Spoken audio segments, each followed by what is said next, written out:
हम आगे बढ़ते हैं। बात अब करेंगे पाकिस्तान की। धोखेबाज पाकिस्तान कह रहा है ईरान। क्यों? दरअसल अमेरिका और ईरान के बीच बढ़ती खींचतान के बाद अब पाकिस्तान कूटनीति के मैदान में उतर आया है और इस्लामाबाद का रेड जोन सील है। सुरक्षा कड़ी है और हर हलचल पर दुनिया की नजर इस वक्त टिकी हुई है। सवाल साफ है कि क्या बातचीत का रास्ता खुलेगा या फिर टकराव और गहरा होगा। रिपोर्ट के जरिए आपको दिखाते हैं। चरम पर तनाव, क्या पाकिस्तान बनेगा शांति का पल? बातचीत या टकराव का बड़ा सवाल। डिप्लोमेसी का नया मोड शुरू। एआई वीडियो से राजनीतिक तंज। क्या फिर टूटेगा भरोसा? दुनिया की नजर पाकिस्तान पर। मिडिल ईस्ट, जहां हर दिन तनाव की नई लकीर खींचती है और हर लकीर के पीछे छिपा होता है युद्ध का साया।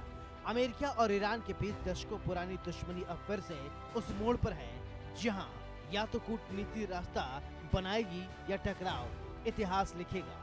और इसी जटिल समीकरण में एक देश अचानक केंद्र में आ गया है, पाकिस्तान। इस्लामाबाद का रेड जोन सील है, सड़कें खाली हैं और सुरक्षा इतनी कड़ी कि राजधानी एक किले में तब्दील हो चुकी है।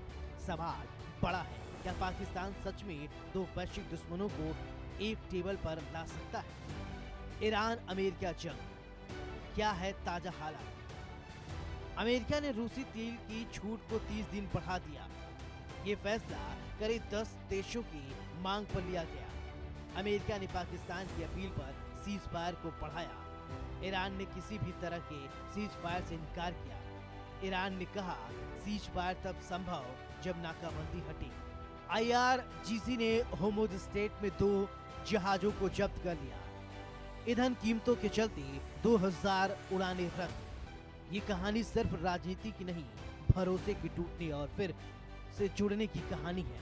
पिछले महीने अमेरिका और ईरान के बीच तनाव लगातार बढ़ गया था। प्रतिबंध, बयानबाजी और सैन्य चेतावनी ने माहौल को और विस्फोटक बना दिया था। 11 और 12 अप्रैल को जो वार्ता हुई उसे दुनिया ने उम्मीद की तरह देखा, लेकिन वह उम्मीद ज्यादा देर टिक नहीं पाई। बातचीत टेबल पर शब्द थे, लेकिन उनके पीछे अविश्वास की दीवारें थी। कोई समझौता नहीं हुआ, कोई सहमति नहीं बनी और वहीं से एक बार फिर से कूटनीति की सांसें टूटने लगी। जब 2 ताकतवर देश टकराव के कगार पर हों, तब तीसरे देश की भूमिका अक्सर इतिहास बदल देती है। पाकिस्तान ने खुद को उसी भूमिका में खड़ा किया है और एक मध्यस्थ के रूप में प्रधानमंत्री शहबाज शरीफ लगातार अलग अलग देशों से संपर्क कर रहे हैं। तुर्की, ब्रिटेन और ईरान के राजनीतिक हर तरफ बातचीत का सिलसिला तेज है। इस्लामाबाद का संदेश साफ है, युद्ध नहीं, बातचीत। लेकिन कूटनीति की दुनिया में संदेश से ज्यादा जरूरी होता है भरोसा, और भरोसा अभी सबसे कमजोर कड़ी है। इस्लामाबाद का रेड जोन अब सिर्फ एक इलाका नहीं, बल्कि एक हाई सिक्योरिटी किले में बदल चुका है। 10,000 से ज्यादा सुरक्षा कर्मी तैनात हैं, सड़कें बंद हैं, चेक पोस्ट हर मोड़ पर सेना और रेंजर्स लगाकर गश्त कर रहे हैं। लेकिन इस सन्नाटे के पीछे एक तनाव भी है। क्या ये तैयारी किसी बड़ी कूटनीतिक सफलता के लिए है या किसी अनिश्चित संकट के लिए?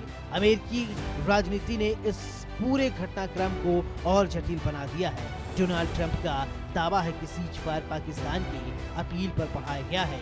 ये बयान तुरंत वैश्विक सुर्खियों में आ गया। लेकिन सवाल ये कि क्या कूटनीति फैसले इतनी आसानी से एक अपील पर होते हैं? कूटनीति अब सिर्फ बंद कमरों में नहीं होती, वह सोशल मीडिया पर भी लड़ी जाती है।